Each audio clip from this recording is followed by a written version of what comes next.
ng bayan, maasahan anumang panahon. Magandang hapon po sa ating lahat. Narito ang update sa lagay ng panahon ngayong araw ng Huwebes, May 23, 2024. Sa mga oras na ito ay patuloy pa rin nating minomonitor ang sama ng panahon na nagbabanta sa ating bansa. Samantala, easterlies pa rin ang magdadala ng mainit na panahon ngayong araw sa malaking bahagi ng bansa at may mga tsansa ng mga localized thunderstorms ngayong hapon at gabi. Ngayong hapon ay posible ang kalat-kalat na thunderstorms sa Luzon, particular sa Cordillera Region at Ilocos Region. Asahan din ang posibilidad ng thunderstorms sa ilang bahagi ng Central Luzon, particular sa Bulacan, Nueva Ecija, Tarlac, Pampanga, Zambales at Rizal. Magiging bahagyang maulap naman ang mga kalangitan sa bahagi ng Metro Manila at posible rin ang mga localized thunderstorms sa ilang syudad ng Metro Manila sa hapon at gabi. Sa Visayas at Mindanao ay may mga posible namang thunderstorms sa bahagi ng Palawan, Central Visayas, Eastern Visayas, Sorsogon, Bangsamoro Region, Sulu Archipelago, Zamboanga Peninsula at Davao Region. Samantala, patuloy na lumalakas at lumalapit ang pre-bagyong Aghon na nasa silangan pa rin ng ating bansa. Sa ngayon ay halos nasa mahigit kumulang 600 kilometers na lamang ang layo nito mula sa kalupaan ng Mindanao o mahigit 900 kilometers naman sa Eastern Visayas.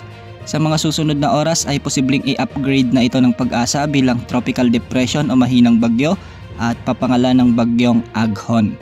Kung ating titignan ay malawak ang kaulapang dala nito at posibleng makaapekto na ang trough o extension nito simula ngayong araw sa eastern sections ng Mindanao at Visayas. Ayon naman sa rainfall forecast ng GTWC GFS model, mararamdaman na ang trough o extension nito sa bahagi ng eastern Mindanao at eastern Visayas habang patuloy itong lumalapit sa kalupaan.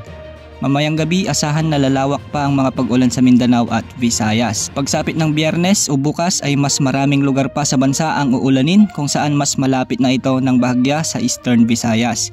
Bukas ng hapon ay nasa mahigit kumulang 200 kilometers na lamang ang layo nito sa Eastern Samar, kaya asahan na mas magiging malakas pa ang mga pag-ulan na mararanasan at may mga dalang malalakas na hangin.